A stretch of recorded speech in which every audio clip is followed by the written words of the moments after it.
When my father died, I inherited the family business, until my own siblings forged documents to erase me from it. The day of my father's funeral, I learned two things at once: how heavy silence can be, and how quickly it can turn into whispers. I was standing at the far end of the church, staring at the casket like maybe if I stared long enough, he'd sit up and scold us all for being so dramatic. My siblings clustered together in the front row, a picture-perfect image of grief for the small-town audience watching. But I knew them. I knew those bowed heads and trembling shoulders were more about performance than pain. When the priest said amen, I caught my brother Mark glancing sideways at me with a look I'd known since childhood, smug, like he already knew something I didn't. Afterward, at the wake, my aunt pressed a paper plate of potato salad into my hands and whispered, "Your father left everything to you, didn't he?" Her eyes flickered, nervous. I blinked at her. "What are you talking about?" She gave me that look, half pity, half warning. "You'll see." That was my first clue. The second came 2 days later, at the attorney's office. We sat around a polished oak table that smelled faintly of lemon oil and dust. My siblings, Mark, my younger sister Claire, and my half-brother Stephen, lined up across from me like a firing squad. Our lawyer, Mr. Turner, cleared his throat and began reading the will. "To my eldest son," he said, looking straight at me, "I leave controlling shares in the family business, Keller and Sons Freight." Mark's chair creaked as he shifted, jaw tightening. Claire's hand clutched the beads on her bracelet so tightly they clicked against each other like teeth. "And to my other children," Turner continued, "I leave equal financial distributions to be handled by my estate." I felt my stomach sink. Dad had never told me outright, but I had suspected. He'd been grooming me for years, taking me to board meetings, teaching me the numbers behind the trucks and warehouses, letting me make small decisions that grew into larger ones. Mark had always been more interested in golf. Claire, in her church charities. Stephen was barely around, drifting in and out of rehab like a ghost nobody wanted to talk about. When Turner folded the papers, the silence was deafening. "That's it," Mark finally said. His voice had that dangerous calm, the kind that comes before a storm. "You're telling me he gets the company, and we get pocket change?" Turner adjusted his glasses. "It was your father's wish." Claire leaned forward, eyes sharp as glass. "That's not fair. We built that business too." "No," I said quietly. My throat was dry, but the words came anyway. "Dad built it. You just what?" Mark snapped. "Just played the favorite son? Just waited around until he died so you could swoop in?" I clenched my fists under the table. "I worked for him, Mark. You didn't." Claire's lips tightened.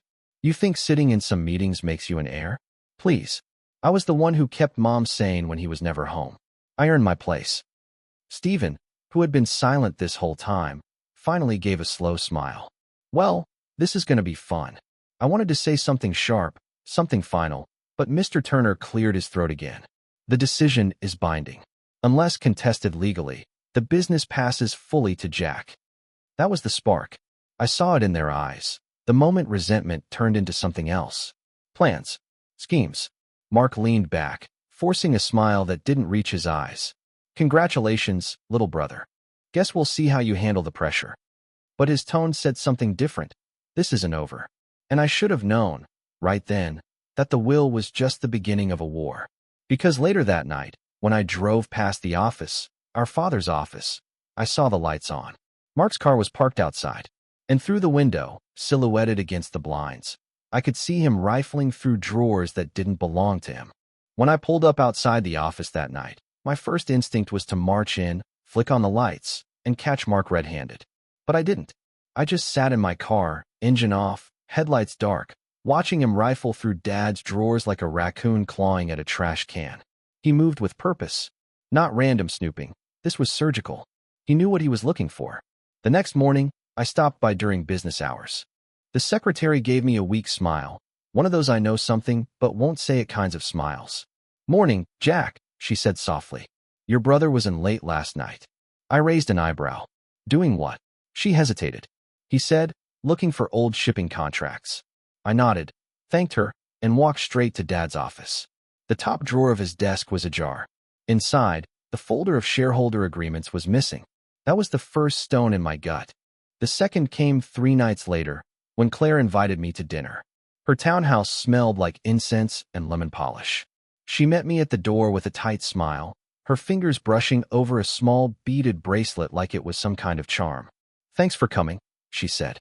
"It's been a lot for all of us." I hung my coat. "Yeah, it has." We sat at her dining table, a roast chicken steaming between us. Claire carved in silence, the knife scraping against porcelain. "Finally," she said, "you know, Dad always talked about fairness. About family first." I nodded slowly. He also talked about responsibility, about who was ready to run things. Her eyes flicked up, steady, cold.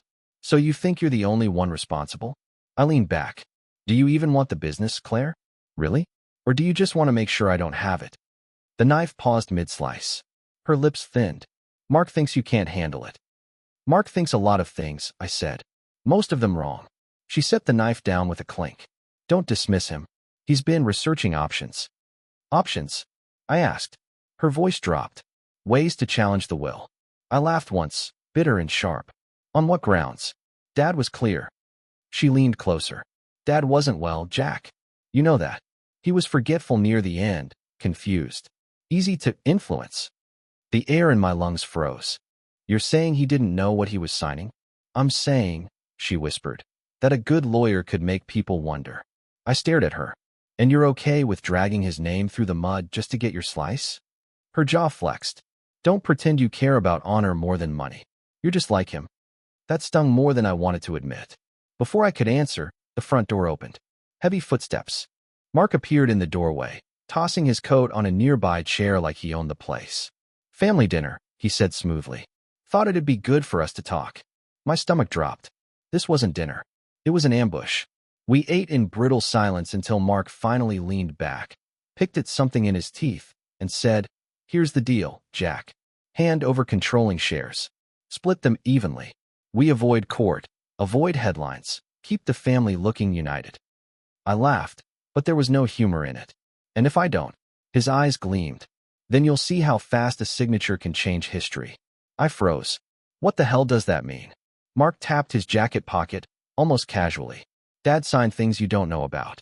Transfers, agreements, paperwork that proves this business isn't all yours." "Bullshit," I said, but my chest was tight. Claire's gaze dropped to her plate. She wasn't denying it. I pushed back from the table. "You forge anything, and you're playing with fire." Mark smiled faintly. "Maybe, but fire's what clears the field, little brother. Makes room for something new."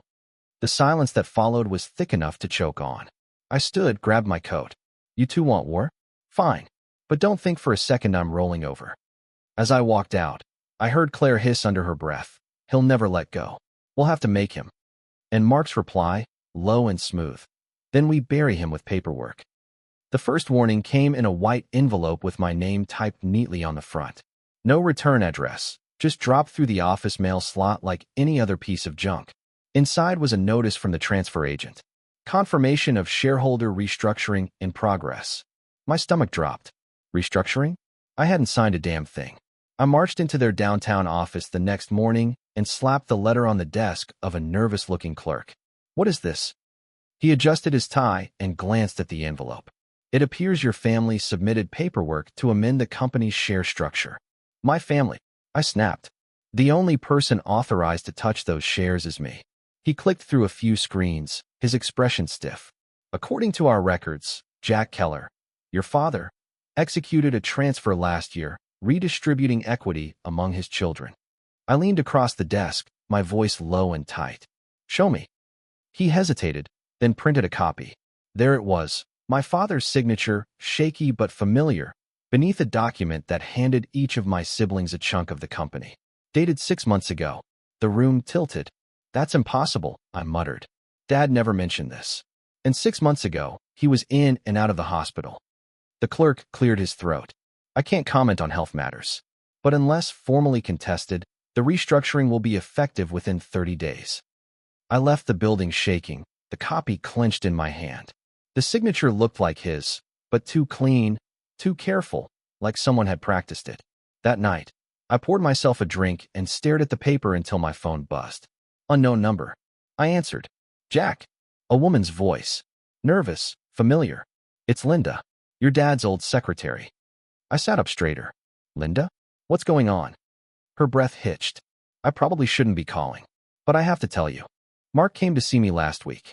Wanted access to old files, contracts, anything with your father's handwriting. My grip on the phone tightened. And you gave it to him? No. I told him no. But he was persistent, asking too many questions about notarizations, signature formats, where things were stored. Jack, I'm worried. I closed my eyes. They're forging documents. A beat of silence. Then, quietly, be careful. They're desperate. The call ended, leaving me in a silence so sharp it rang in my ears. The next day, I stormed into Mark's office. He was lounging in Dad's old leather chair, legs crossed, eyes glinting like he'd been waiting for me. The transfer agent says there's a restructuring, I said, tossing the document onto his desk. Care to explain? He barely looked at it. Looks legit to me. It's a forgery. He cocked his head slightly. Prove it. I slammed my palm against the table. You're playing with fire, Mark. This is fraud. Criminal. He leaned forward, tone suddenly cool. Or maybe it's just paperwork. Who's the board going to believe, Jack? One brother screaming conspiracy, or three siblings calmly insisting you're trying to cut them out. Majority rules. My throat went dry. He wasn't just forging papers. He was building a narrative, outnumbering me, isolating me, rewriting the story until I looked like the greedy villain. I jabbed a finger at the document. This won't hold up. Mark gave a shallow shrug. It doesn't have to. It just has to last long enough to drag you through hell. I turned to leave. By the way, he called after me, casual as a man asking for the salt. Check your office safe. My blood went cold. I sprinted back down the hallway, heart pounding, and yanked the safe open. Empty. The folder that held Dad's original shareholder certificates, the ones with real ink, real dates, real signatures, was gone. In its place, a single folded slip of paper in Mark's handwriting. Now we're even. When I found the safe empty, my first reaction wasn't rage. It was something colder, sharper, like ice cracking underfoot. I sat there staring at the note in Mark's sloppy handwriting until the words blurred. Now we're even. Even for what? For Dad choosing me. For every hour I spent learning the business while he was off at the golf course, shaking hands and playing politics. I folded the note into my pocket and drove straight to Claire's house. She opened the door in her robe, eyes already wary, lips pressed into a line too tight to be morning fatigue. Jack, she said quietly, like my name was a burden. It's late. Where are the certificates? I asked. Her lips twitched. I don't know what you're talking about. I stepped inside anyway. Don't start. Mark's got the originals. He's planning something. She crossed her arms, and I noticed her fingers weren't wrapped around that rosary this time, but clutching the edge of her sleeve, twisting the fabric slowly, rhythmically. Mark's only doing what Dad would have wanted. Bullshit, I snapped. Dad was clear. He trusted me. You're rewriting history to justify theft. Her eyes flashed. Theft? You think you owning everything isn't theft? You sit there with your pride and your paperwork while the rest of us. The rest of you what? I cut in. Didn't care until money was involved. The air sparked. Her voice dropped. You always thought you were the only one who mattered to him. Because I showed up, Claire. You and Mark were busy with causes and country clubs. I was the one in the truck yard at 6 a.m. She looked away. Maybe we didn't want to be him. The words hit harder than she knew. Footsteps creaked behind me. Stephen leaned against the hallway arch, half in shadow, arms crossed, eyes bloodshot but amused. Well, isn't this cozy, he drawled. The golden boy versus the saints. Always knew this circus would implode. I turned to him. Where do you stand, Stephen? He shrugged. I stand wherever the winning side is. Right now? Looks like Mark's got the numbers. My hands curled into fists. So you're fine letting him forge documents? Commit fraud? Stephen's grin widened, slow and easy. Fraud's just paperwork with a bad pitch. And Dad never gave a damn about rules. Why should we? Something inside me snapped. I crossed the room in 2 strides and slammed him against the wall. His smirk slipped, just a fraction. You think this is a game? I hissed. You're gambling with Dad's name. With everything he built. Claire's voice cut through the tension, brittle as glass. Let him go, Jack, or I'll call the police. I froze. Looked at her. She meant it. Slowly, I let Stephen go. He adjusted his shirt like nothing happened, but I saw the shake in his hand. Careful, Big brother, he said lightly. Start throwing punches, and you're the unstable one. Courts love that narrative. He wasn't wrong, and that made it worse. I turned for the door, heart thudding. Claire called after me, her voice tight and shaking. You can't win this, Jack. Dad's gone. Nobody cares what he wanted anymore. I didn't answer. I couldn't. When I slammed the door behind me, the night air hit like a slap. They weren't whispering in shadows anymore. This wasn't family tension, it was full-blown war. And if they wanted to drag me through fire, I'd drag them with me.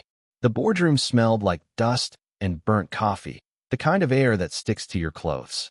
12 people sat around the polished table, most of them old family friends who'd been with the company since before I could drive a truck. They all looked at me with the same cautious expression, like they weren't sure whether to back me or brace for a fight. Mark sat across from me in Dad's old chair, legs crossed, fingers steepled like some budget Bond villain. Claire perched beside him, quiet and porcelain stiff, while Stephen sprawled at the end, tapping a pen against his notepad with maddening rhythm. Mr. Turner, our attorney, cleared his throat. Gentlemen, Miss Keller, let's begin. Before he could continue, Mark slid a folder across the table like he'd been waiting months for the cue. Actually, I'd like to start. Some clarifications have come to light regarding Dad's wishes. My gut twisted.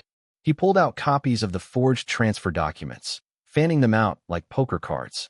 As you'll see, our father restructured the company's equity last year. Equal shares for all of us. We're simply here to confirm what he intended. A murmur rippled through the room. Claire bowed her head slightly, letting her fingers rest lightly on her bracelet. Then, quietly, she said, Dad believed in fairness. He told me he didn't want one child burdened with it all. I slammed my hand on the table. That's a lie. Those signatures are forged. Stephen gave a low chuckle, almost theatrical. Oh, come on, Jack. Every time you lose, it's someone else's fault. Maybe you're just not CEO material. Enough. Turner cut in, but his voice lacked weight. He looked around the table like a man hoping someone else would interrupt.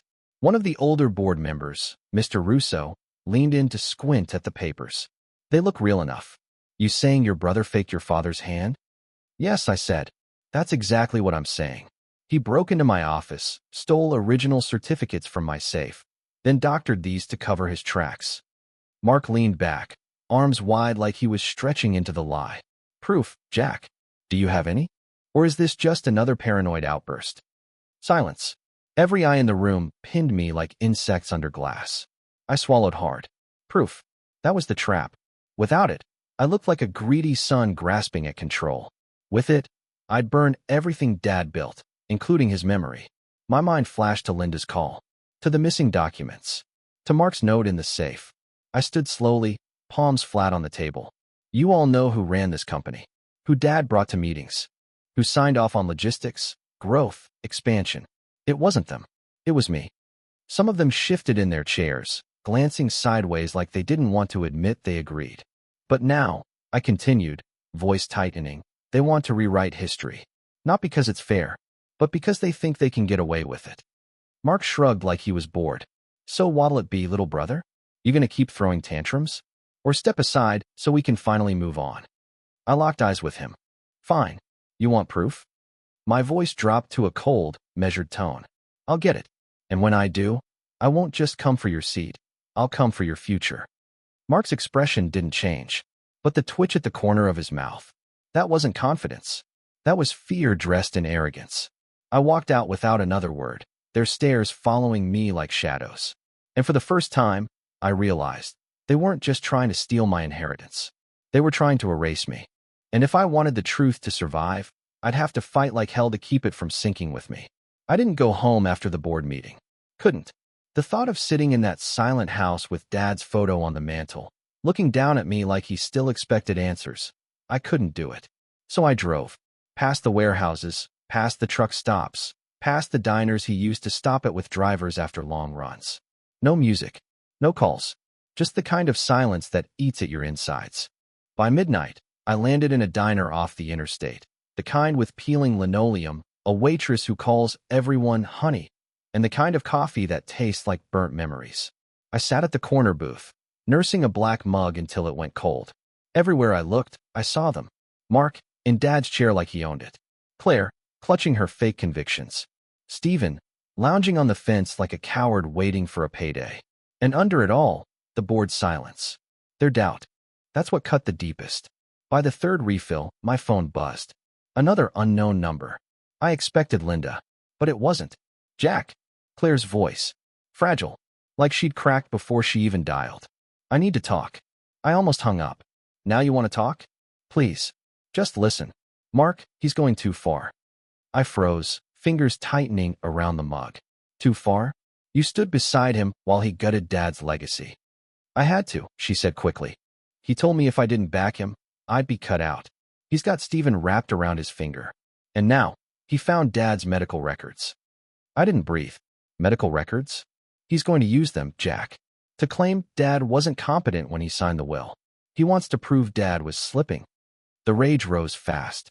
He's going to drag Dad's name through the dirt, just to steal what wasn't his. Her voice broke. He says no one will believe the will if Dad looks senile. For a second, the entire diner blurred. Not from tears, from pressure, from fury. I forced my voice steady. Claire, that's not too far. That's a felony. You don't know him, she whispered. He'll make it work. He always does. Then help me stop him, I said. You were there. You saw how Dad trusted me. Back me up. Testify. Silence. Then, barely audible, he'll destroy me. You're letting him destroy everything. I shot back. The company, Dad's name, you me. And for what? Her breath hitched again. I just wanted things to be fair. Then do something fair, I said. Tell the truth. But I knew the weight of what I was asking. Mark was ruthless. If she turned on him, he'd torch everything in his path, especially her. Still, she whispered, I'll think about it. Then the call ended. I sat there, staring at the cracked Formica table, the phone still in my hand, heart pounding like I'd run 10 miles. And then it hit me. This war had moved beyond inheritance. The bank had already called our credit line for review. Payroll was due Friday. With headlines swirling and lawyers circling, we might not make it. This wasn't just about blood anymore. It was about survival. I poured more coffee. Didn't drink it. Instead, I stared out at the dark parking lot and thought. They're rewriting the story, page by page. And if I don't stop them, mine gets erased. The courthouse smelled like old paper and damp suits. The kind of place where history gets rewritten behind mahogany desks and tired eyes. I stepped into the hearing room, my chest a knot of nerves. The judge sat tall and severe, black robe draped like a curtain about to drop. The opposing table was already full. Mark, Claire, Stephen. Mark's eyes flicked up as I entered, his expression flat, but his knuckles white against the table's edge. Claire stared down, silent, her fingers coiling around her bracelet like it might protect her. Stephen sat at the end, legs stretched out, casual as ever, except for the tight line in his jaw. My lawyer, Daniels, leaned toward me. They're going to lead with the forged transfers. Stay calm. We dismantle them one fact at a time. Easy for him to say. It wasn't his family on trial. The judge called the hearing to order. We're here to review the contested estate and business holdings of Mr. Jack Keller Sr. Mark's lawyer rose, a slick man in an expensive gray suit who looked like he'd rehearsed in front of a mirror. Your Honor, the will submitted by Mr. Keller Jr. does not reflect our client's true intentions. As shown in these transfer documents, signed 6 months prior to Mr. Keller Sr.'s death, shares were redistributed evenly among his children. He laid the forged documents before the court like a magician revealing his hand. Then he went in for the kill. We also submit medical documentation indicating Mr. Keller Sr. was experiencing cognitive decline at the time he drafted the will, calling into question his legal capacity. Claire stiffened, but said nothing. The judge examined the documents carefully. Then he looked at me. Mr. Keller, do you contest this evidence? I stood, palms sweating. Yes, Your Honor. Those transfers are forged. My siblings are attempting to alter the company's ownership through fraud. And dragging my father's health through the mud is nothing but an insult to the man he was. The judge raised a brow. Do you have proof? Daniel stood beside me, placing a typed statement on the table. We have testimony from Linda Hayes, Mr. Keller Sr.'s longtime secretary. She confirms he never signed any such transfers, and that one of the defendants sought handwriting samples after his death. The judge gave a slow nod, but I could feel the room leaning, waiting. It wasn't enough. Not yet. Then, something happened I hadn't expected. Claire stood. Her hands trembled as she clutched the edges of her blazer. For a moment, she didn't speak. Then, voice barely audible. Your Honor, I need to say something. Mark's head snapped toward her. Claire. She didn't look at him. She looked at me. Her voice cracked. The transfers, they're not real. Mark forged them. I saw him practicing Dad's signature on scratch paper. I begged him to stop. Stephen muttered, Jesus. The judge straightened. Miss Keller, are you saying the documents your counsel submitted are fraudulent? Tears welled in her eyes, but she didn't flinch. Yes. And the medical records, they weren't to protect Dad. Mark planned to use them to discredit the will. But Dad, he wasn't confused. He knew what he wanted.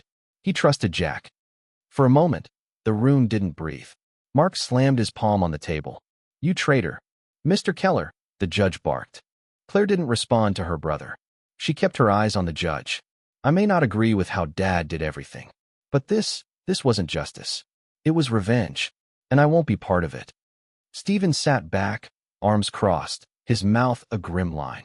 Mark looked like a man unraveling in real time. The judge turned to him coldly. Your credibility has been significantly undermined, Mr. Keller.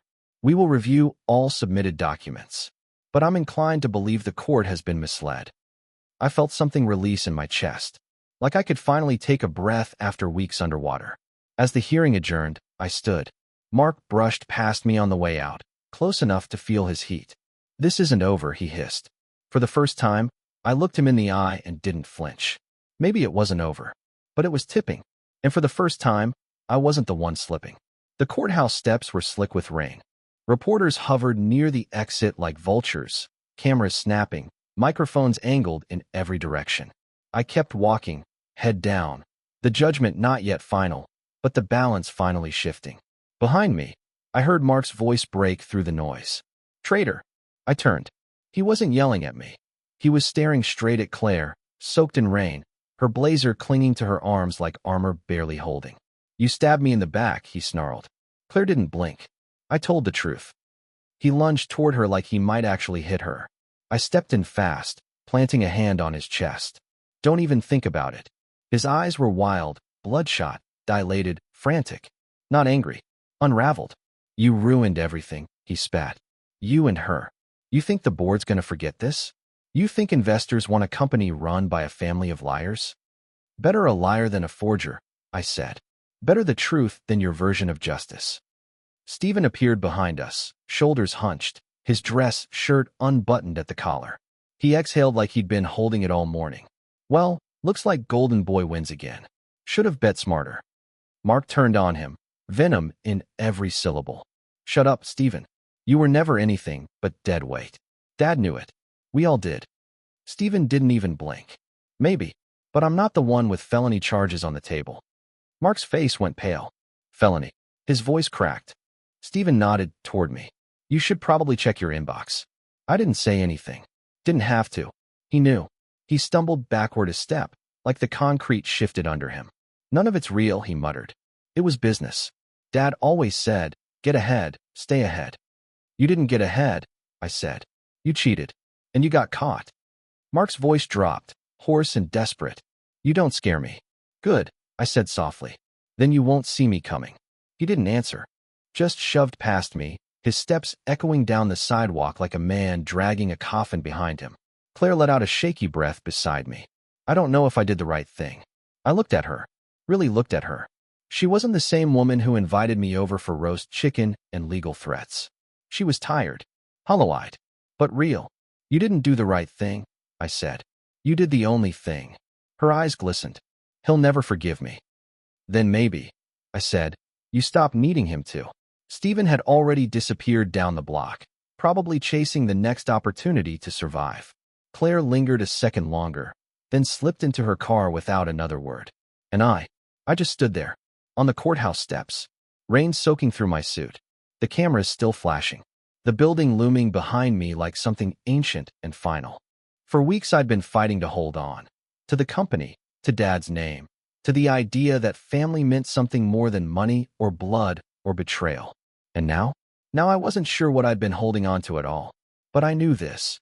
If I didn't stand for the truth, No one else would. 2 nights after the hearing, my phone buzzed at 2:08 a.m. That hour, nothing good ever comes. It was Claire. Her voice trembled. Jack. Mark showed up at my place. Drunk. He broke a window. Said if I don't recant, he'll make me regret it. I sat up instantly, heart pounding. Are you safe? He's gone now. But he took Dad's watch. Said it was his birthright. That watch. The one Dad wore every single day. The one he handed me once, after my first major deal. I gave it back because it felt too heavy. Too soon. And now Mark had taken it like a prize. Like a trophy. You need to file a report, I said. She sniffled. I don't want him arrested. I closed my eyes, breathing slow. Claire, if you don't stop him now, he's going to pull you down with him. He already is. She didn't answer. Then, softly, so quiet I almost missed it. Maybe that's what I deserve. The line went dead. I didn't sleep. At 7:23 a.m., Daniels called. His voice was low but alert. Stephen reached out. I stood at the window, watching the office parking lot fill with employees who had no idea their company had nearly been stolen out from under them. Of course he did, I muttered. What's he want? He claims he has emails, between Mark and a notary, confirming the forgeries. Says he'll hand them over, for a price. I laughed, sharp and humorless. Of course he does. What's he asking? A payout. From your shares. Quiet deal. No press. I rubbed the back of my neck. Let me guess. He won't testify. Just wants the money and to disappear. Pretty much. I turned from the window. Tell him no. Daniels paused. Jack, this could be what buries Mark for good. These emails might be irrefutable. If Stephen really cared about the truth, he wouldn't need a payout. Jack, I'm not playing their game, I said. Not anymore. After I hung up, I stood there in the office for a long time, the floor still beneath my feet, but the world off balance. Then, around noon, I returned from lunch to find an envelope slid under my door. No name, no stamp, just bold ink across the front. You'll know what to do. Inside were printed emails. Dozens. Dates. Times. Transactions. Notary interactions. Mark's name. Fake documents. The plan, in black and white. And at the bottom of the stack, one line in Stephen's lazy handwriting. Now we're even. Even. The same words Mark had scrawled when he robbed my safe. I sank into Dad's chair, held the papers in my lap. This was it. The weapon. The endgame. Enough to bury Mark 6 feet under the law.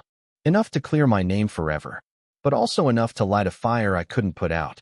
If I used it, there'd be no going back. Not just a scorched bridge. A scorched family. Was it justice or revenge? Would Dad have wanted me to finish this?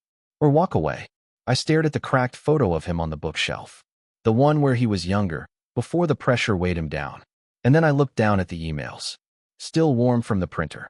Still heavy in my hands. I finally had what I'd been chasing all this time. The truth. On paper. Undeniable. The question wasn't whether I could use it. The question was, did I have the guts to pull the trigger? I didn't call my lawyer that night. Didn't call Claire. Or Stephen. Or anyone. I just sat in Dad's chair with the folder of emails in my hands and let the weight of it press down like gravity finally noticed me. Outside, dawn was dragging its fingers across the sky. Inside, I didn't move. Didn't blink. Dad used to say, sunrise doesn't care if you're winning or losing. It just shows up. So get up with it. So I did. By 9 a.m., I was standing outside Mark's condo. He opened the door in yesterday's clothes, stubble creeping across his jaw, eyes bloodshot. And on his wrist, the watch. Dad's watch. Well, he muttered. Here to finish the job? I held up the folder. His gaze froze. You're finished, Mark, I said. The emails. The notary records. The timing. I could walk these to the DA right now. He laughed, a dry, broken sound. You won't. You're still trying to be him. The golden son. You don't have it in you. Maybe, I said. But I'm not him. I don't have to forgive you. He stepped back, suddenly unsure. So what now? You lock me up? Bury what's left of the family? I looked at him. Not the threat, not the snake, not the enemy. Just the man behind the mask. Scared. Dismantled. I already gave the board the emails, I said. And I sent copies to Daniels and the DA. His mouth opened. Closed. Rage, shame, panic, all tangled behind his eyes. You're bluffing. I didn't answer. He ripped the watch off his wrist, and hurled it at me. It struck the doorframe, bounced, and landed face down on the hardwood floor. "Take it," he yelled. "Take everything. That's all you ever wanted." I bent to pick it up. The glass was cracked, clean down the middle, like a scar. I didn't put it on. "Mark," I said, "you keep acting like we were all fighting over Dad's love." He didn't respond. "But love's not the same as control, and you never understood the difference." He stood there, hollowed out. I left. Didn't look back. Weeks later, the board made it official. I was sole heir. The forged transfers were voided. The emails, they'd been handed to the district attorney. A civil suit followed. Mark was barred from holding any executive title for 5 years. Claire went silent. I didn't blame her. Stephen vanished. Again. And me? I came in early one morning. Sunlight spilled across the floorboards. I opened Dad's old drawer and placed the cracked watch inside. Didn't need to wear it. Didn't need to prove anything. The war was over. But peace? That was something I'd have to build from scratch. I hadn't won the way I wanted. I hadn't saved the family or healed the wounds. But I had done one thing right. I'd told the truth when no one else would. And sometimes that has to be enough.